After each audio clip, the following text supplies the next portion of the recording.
Uma boa noite a todos, que possamos permanecer nas vibrações amorosas, confortadoras, envolventes, que são as preces e irradiações. Esse momento nos proporciona um momento de paz. É um momento onde nós recebemos da espiritualidade, por acréscimo de misericórdia, algo. Não nos enganemos, que ainda não aprendemos a construir.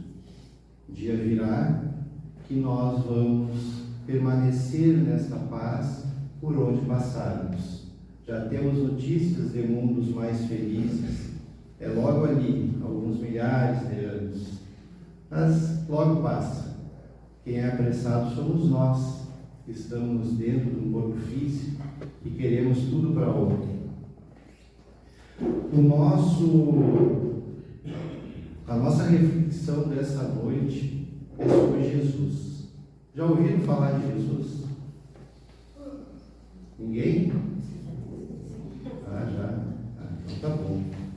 Se alguém já ouviu falar de Jesus, já está no caminho. E quando a gente escuta falar do Cristo, tem uma força que nos suga, que nos puxa de uma forma ou de outra, sob um interesse ou outro, sob um ponto de vista ou outro. Nós vamos nessa direção sem nos apercebermos. Estamos há séculos nesta direção, na direção do Cristo e sob a direção do Cristo. E para quem acha que os séculos são os 2000 anos, não. Faz mais tempo. E isso a gente aprende com a doutrina espírita. Faz mais de 2000 anos que nós estamos sob a direção de Jesus. E com a mão amiga desse benfeitor, desse amigo espiritual. E com a doutrina espírita a gente compreende como isso acontece. Compreende dentro da nossa capacidade. A gente percebe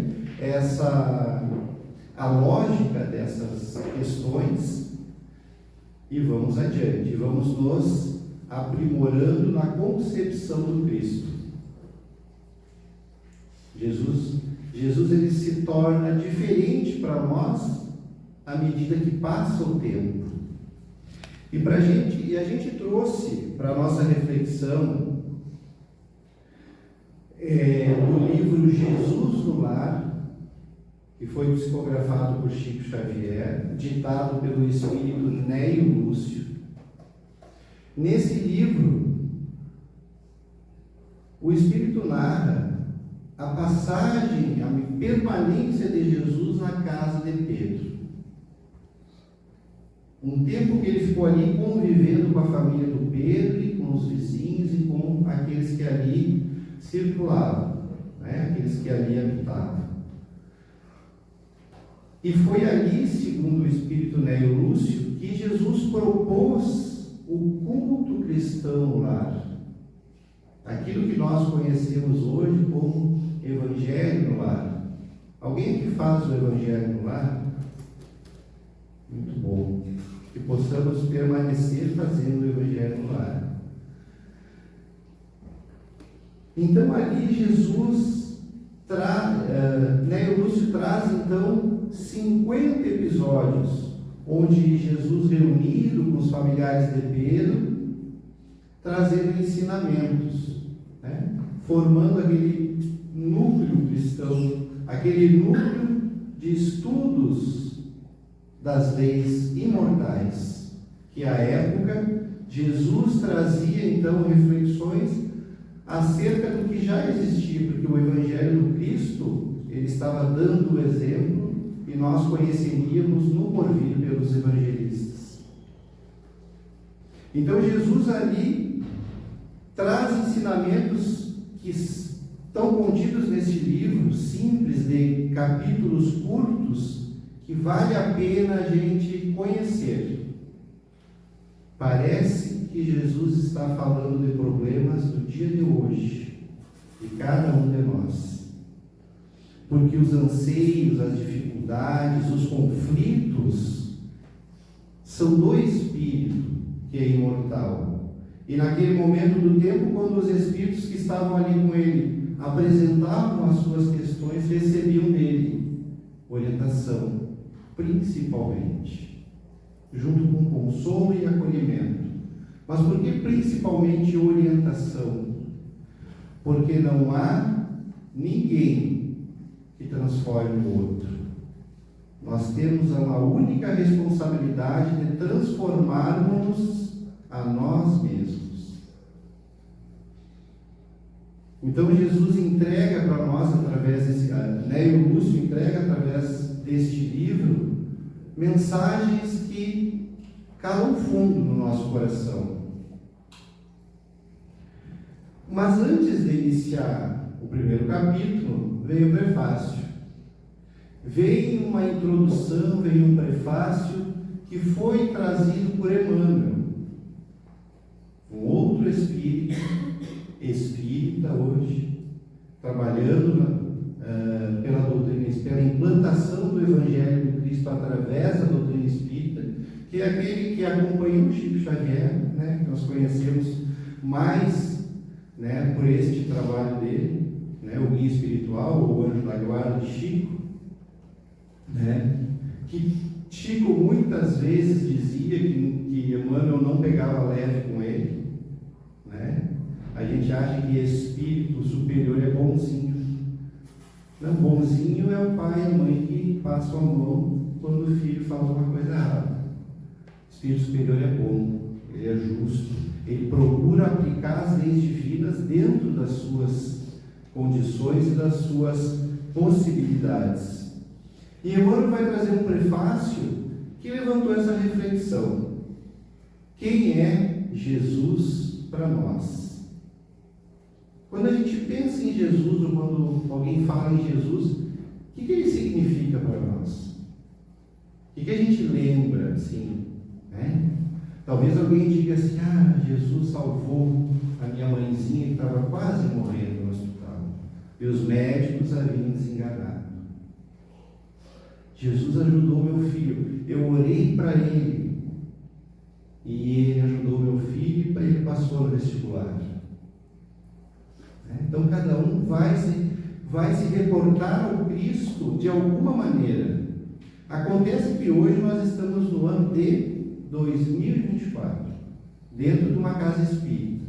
Então nós precisamos trazer o Cristo tal qual a doutrina espírita nos apresenta, sem nenhuma crítica ao passado, sem nenhuma crítica à concepção pessoal de cada um de Jesus. Até porque Emmanuel faz aqui uma distinção de algumas percepções sem críticas. É como que os primeiros passos, né? Ou alguns passos que nós damos para chegar num objetivo. Era necessário dar os primeiros, não dava para chegar lá sem passar pelo caminho. Mas é necessário que avancemos sempre. Então Emmanuel começa nessa mensagem intitulada Jesus no Lar, que vem trazer essa referência do Evangelho no lar para que o Cristo adentre os nossos lares, mas não só os nossos lares físicos, mas o nosso lar interior. Precisamos compreender isto. E Emmanuel deixa isso bem claro nessa mensagem, que a gente vai refletir juntos. Para a generalidade dos estudiosos, o Cristo permanece tão somente situado na história, modificando o curso dos acontecimentos políticos do mundo. Então, Cristo, quando esteve aqui, a sua doutrina, a sua veemência, os seus ensinamentos, o seu exemplo, trouxe modificações políticas. Quando nós vamos estudar os evangelhos, a gente vai perceber isso, né? Ele entrou em atrito contra os interesses que estavam estabelecidos. E antes da gente prosseguir, a gente vai, já que a gente está falando desses interesses que estavam estabelecidos, A gente vai fazer a referência de algo, quando a gente começa a fazer exposição espírita, a gente acha que sabe tudo e fala o que não sabe. Então vamos fazer um pouquinho isso agora, né? Mas é só uma referência. Existe algo na psicologia que chama-se psicoadaptação. Trocando em miúdos, a gente se adapta a estímulos e aquele estímulo inicial de algum acontecimento, de um móvel novo na casa, de uma pessoa que a gente conhece, ele vai perdendo força e a gente meio que se acomoda, fica psicologicamente adaptado. E, como tudo, tem os dois lados. Algumas pessoas, né, aqui perde o interesse e ele não deixa aquilo para lá e vai buscar novos estímulos. Então ele fica ali adaptado àquela condição. Mas o lado positivo, nós podemos trazer à tona um cientista que tenta muitas e muitas vezes uma realização. E ele falha centenas de vezes, mas ele não se acomoda. Porque ele sabe que quando ele realizar aquilo ainda tem mais pela frente. Então, quando algo se adapta para ele, ou ele se adapta a algo, ele procura engrandecer aquilo. Então ele procura novos pontos positivos, algo que ele não via. E isso de uma forma muito simples, porque o espírito que nós somos, nos adaptamos e nos colocamos numa zona de conforto em vários sentidos da nossa existência. E uma delas é na fé. Se nós formos ver lá 3, 4, 5 mil anos, nós adorávamos a deuses, cada um tinha o seu, e levávamos um presentinho, né? Por quê? Porque a gente tinha uma segunda intenção. Então a gente fazia as oferendas para ter algo em troca. Ou mais adiante a gente fazia uma barganha. Se tu me der isto, eu pago tal promessa, né? Então se Deus tu fizer tal coisa por mim, né? Como se eu fosse o único ser merecedor de algo da atenção de Deus. Então nós nos adaptamos a essa conexão com o transcendente, né? A este relacionamento com Deus, ou aqueles seres enviados à Terra para serem semeadores de progresso espiritual, progresso científico, enfim, todo tipo de progresso, e a gente tem esta relação, né? E a gente não está muito acostumado a modificar isso. Então, por isso a pergunta, quem é Jesus para nós? Então, ele pode ser para quem está estudando um objeto de estudo. Aconteceu isso, aconteceu aquilo, ou seja, toda a sua atenção, todo o seu raciocínio, todo o seu discernimento fica sendo externo, né? A acontecimento, a um progresso X. São os estudiosos que Emmanuel se refere. Então, para a maioria dos teólogos, é simples objeto de estudo, né? Seguindo assim na mesma linha, mas no sentido religioso. É simples objeto de estudo nas letras sagradas, imprimindo novo rumo às interpretações da fé. Para os filósofos, é o centro de polêmicas infindáveis.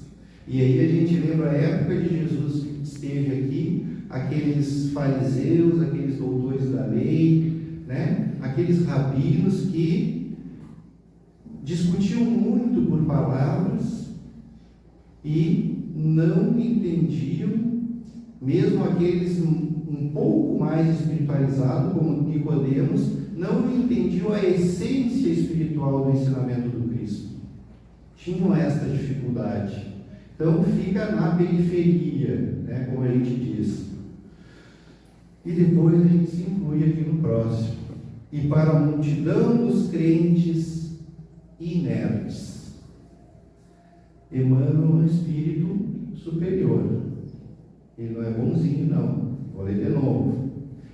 Multidão de crentes inertes. É assim que ele se refere. É um puxão de orelha. Será que ele não gosta da gente? Quem é o Jesus? É o benfeitor providencial nas crises inquietantes da vida comum. É o provedor. Né? Continua.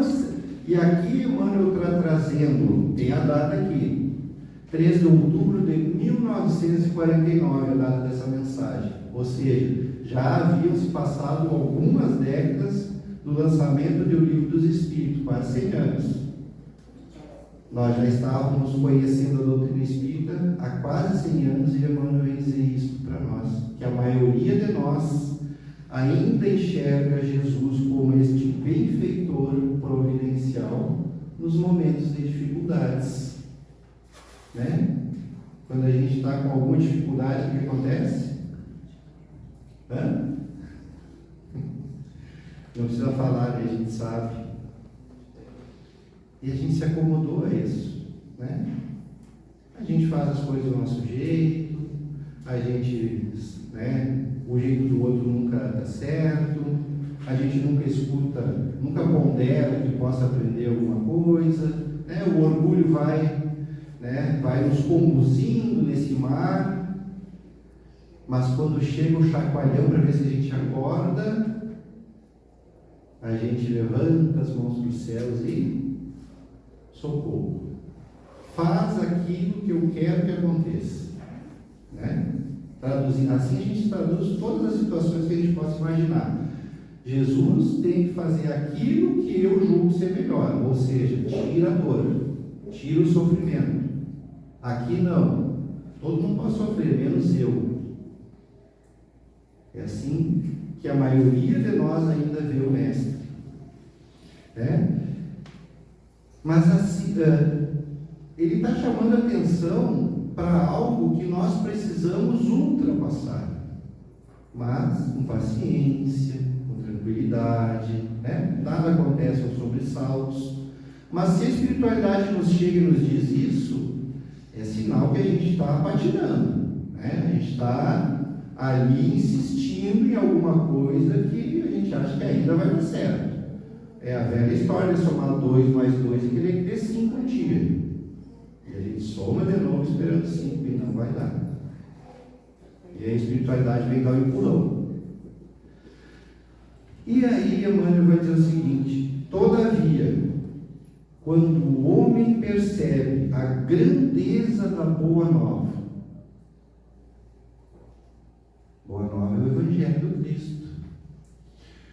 O Espiritismo é o Consolador prometido pelo Cristo.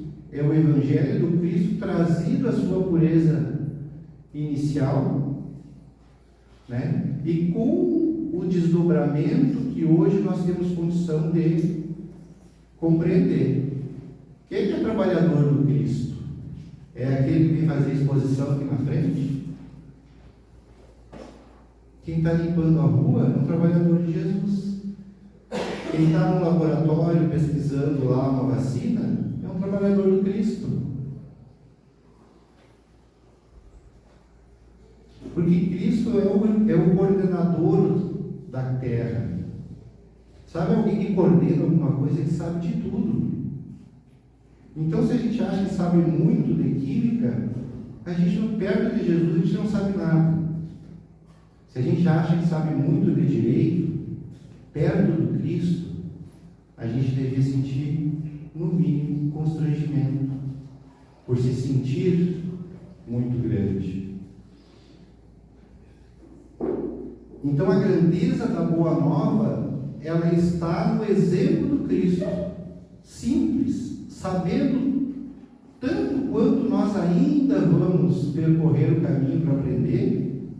Ele fez as coisas mais simples possíveis, que estão relatadas nos Evangelhos. Então, quando nós percebemos esta grandeza, nós compreendemos que o Mestre não é apenas o reformador da civilização. civilização. Então, quem estuda e chega a essa conclusão, está no caminho. Mas não é apenas. Não é apenas o legislador da crença, ou o condutor do raciocínio, ou o doador das facilidades terrenas. Não quer dizer que no momento de aflição, a espiritualidade não ouça a nossa prece, porque aquele momento difícil é justamente para movimentar essa força interna, deixar um pouquinho de lado o orgulho e a humildade tomar conta, e aí a gente pede socorro. O problema é que normalmente a gente pede socorro com uma veemência como que exigindo. Demora para a gente entender que o que a gente está pedindo é porque a gente está necessitado, por nós mesmos nós não faríamos.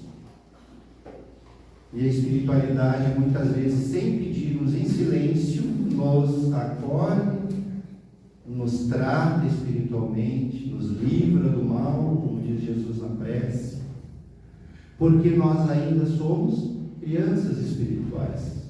Temos esta necessidade de receber um ambiente harmônico numa casa espírita, para que a gente aprenda paulatinamente que é possível criar esse ambiente dentro de nós. Como disse Jesus, o reino de Deus está onde? Dentro de cada um de nós. É ali que nós vamos edificar. E aí segue Emmanuel dizendo que todas aquelas percepções do Cristo eram parte de um caminho, mas também e acima de tudo, Jesus é o renovador da vida de cada um. O que é renovar? Não é só maquiar o rosto, que a maquiagem ela sai e volta tudo que era antes. É assim? Eu não sei porque eu não me maquio. Acho que é assim, né? Renovar a vida. A gente está adaptado a qual vida? No relacionamento com o nosso vizinho. Qual é o nosso padrão? No relacionamento com o filho. Qual é o padrão? Porque tem um padrão. Se a gente observar a gente, 10%, não precisa muito, 10% da maneira, da acuidade, né? Da percepção que a gente observa o outro, a gente vai ver. Não mais que 10%, a gente não aguentaria. O outro é fácil, a gente ainda não. Então, se a gente observar como a gente transita pelo mundo, a gente vai ver que a gente está condicionado a padrões. E em relação ao Cristo também. Só que o Cristo, a doutrina espírita, ela vem esclarecer muitas coisas. A transformação é individual e é intransferível. E dentre todos os espíritos que nós conhecemos por nome, Emmanuel, André Luiz, Bezerra de Menezes, o Cristo é o máximo. E nem Cristo interfere naquilo que é trabalho nosso. Ele é o que? Questão 625 de O Livro dos Espíritos. É o nosso guia e modelo. Então, antes a gente pedia para Jesus. Jesus faz isso, Jesus faz aquilo. Com a doutrina espírita, tem que fazer o possível para um dia se tornar igual a ele. É diferente, né? Tá, mas e como é que eu faço isso? Bom, estuda. Não tem outro jeito. Não tem outro jeito. A gente precisa estudar. E estudar não é ir para uma universidade ou fazer um curso, ganhar um diploma. É a gente ter a doutrina espírita, as obras básicas, que nós estamos numa casa espírita, ter o Evangelho e refletir sobre ele. Quando a gente lê o Homem de Bem, no Evangelho segundo o Espiritismo, a gente pode até se enganar. Nossa, eu tenho quase tudo isso. Alguém já se enganou? Ou senão a gente se deprecia. Nossa, eu estou longe disso.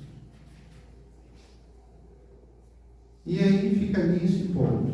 Volta tudo normal. Não percebe que uma única frase de um Espírito como essa, que o Cristo é o renovador da vida de cada um. Diante de uma dificuldade, o que eu preciso me renovar? O que é possível. Porque entre o que eu preciso e o que é possível naquele momento tem diferença. E para isso exige um olhar compassivo e misericordioso para conosco mesmo. Para que a gente não caia em armadilhas. Então, quem é Jesus para nós? Nós temos Ele como um modelo, que seguindo esse modelo nós podemos, então, alavancar a nossa caminhada espiritual. Então, segue Emmanuel dizendo: atingindo esse ápice do entendimento, a criatura ama o tempo que lhe orienta o modo de ser. Então a gente ama estar aqui, né? Ou quando a gente faz o Evangelho no lar, também podemos trazer para lá essa reflexão. Amamos aquele momento do Evangelho no lar que nos orienta, né? Tu abre o Evangelho, uns gostam de dizer, toma nos dedos, né? Por que toma nos dedos? Porque a gente reconhece que nos falta muito. Às vezes a gente, porque a gente está fazendo o Evangelho no lar, a gente está predisposto a receber um insight, uma orientação silenciosa, uma intuição de um amigo espiritual, que é aquela ideia: poxa, eu pisei na bola mesmo, agora que eu me dei conta. Essa parte do Evangelho não era para o outro, era para mim mesmo. Né? Já li tantas vezes, lembrei de tantas pessoas, não é assim? Mas é para nós. Então, atingindo esse ápice, vem a orientação. Contudo, não se restringe às reuniões convencionais para as manifestações adorativas. Né? Não basta a gente adorar externamente, como faziam os fariseus lá atrás, e a gente ainda continua. Vai fazer uma prece, mestre, amigo, se comove. Né? E traz vários adjetivos para Jesus, como se ele precisasse de elogio. A gente continua adorando.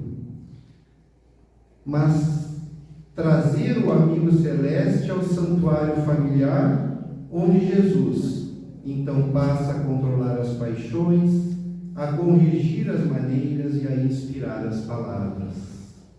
Porque nós estamos abrindo espaço. Quer dizer que Jesus aí vai nos dar, como a gente às vezes ora: Jesus, me dá paciência. Paciência é uma virtude. Não tem como dar para ninguém. Mas Jesus dá uma controlada na nossa irritabilidade em determinados momentos, para a gente perceber que é possível, né, passar por situações sem explodir. Mas Ele não nos deu paciência. Apenas nos deu uma condição para que a gente visse que vale a pena a renovação.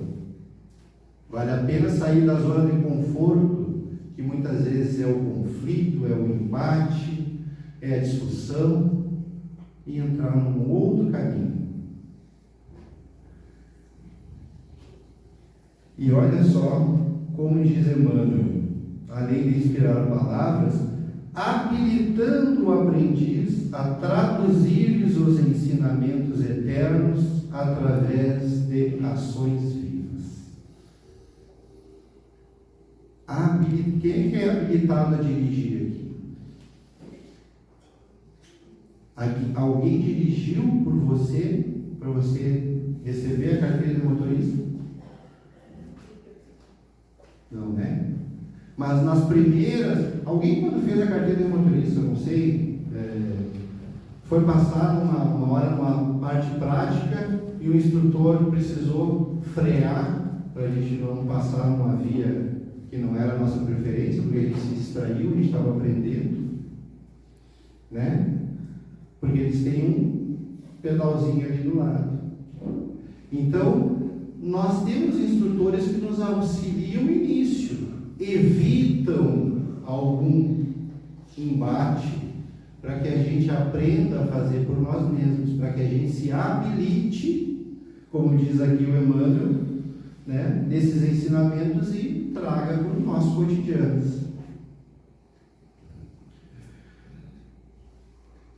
E por que isso? Porque através dessas ações vivas, o que espera Jesus de nós? Diz aqui Emmanuel, Jesus espera estender o divino reinado da paz e do amor sobre a terra. Então Ele conta conosco. Então, se a gente sair daqui e lembrar de alguém, dá uma segurada, é para nós mesmos. Principalmente para mim, estou falando. Tenham pena, orem por mim, por favor. Tem aquele ditado, né, que o ouvido mais perto é o da boca que fala. Não nos enganemos. E encerra Emmanuel dizendo: Jesus continua falando aos companheiros de todas as latitudes, do plano físico e espiritual. Ele é quem coordena a terra.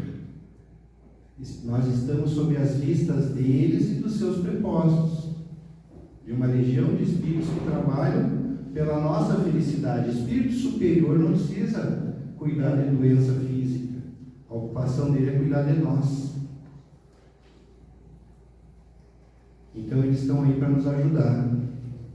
Então, que a sua voz incisiva e doce possa gravar no livro de nossa alma a lição renovadora de que carecemos à frente do porvir. Nós precisamos dessa lição. Nós precisamos desta renovação para o porvir. A gente imagina um mundo de regeneração que já está iniciando, sem problemas. Que justiça é essa? Da gente criar um monte de problema para o mundo e daqui a pouco simplesmente ele sumir. Ficarão aqueles que têm condições de resolver as encrencas que ajudaram a construir. Não nos enganemos. Convertendo-nos em semeadores ativos do seu infinito amor. Olha a responsabilidade.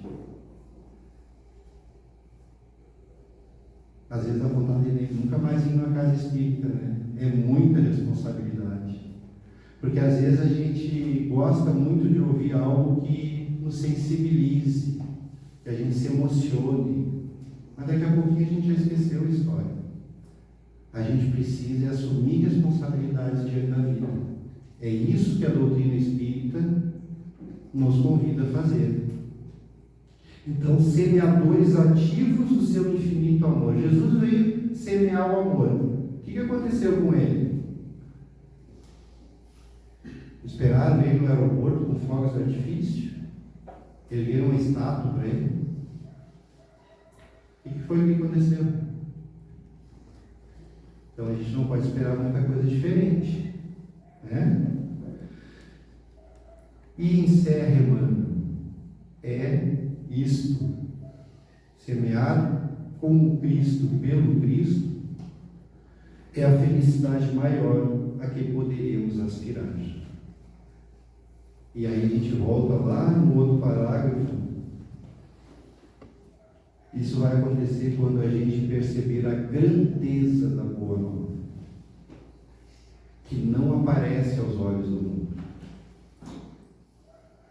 mas que Deus vê dentro do coração de cada um, o esforço que cada um faz para, em determinado momento, em determinada situação, lembrar e procurar ser um pouquinho parecido com Jesus, buscando dentro das suas possibilidades aplicar aquilo que já conhece do Evangelho e aquilo que é possível. Às vezes a gente acha que a gente tem que fazer grandes coisas, a gente faz um pouquinho. e Jesus nos ajuda com o resto. Uma boa noite a todos e que Deus os abençoe.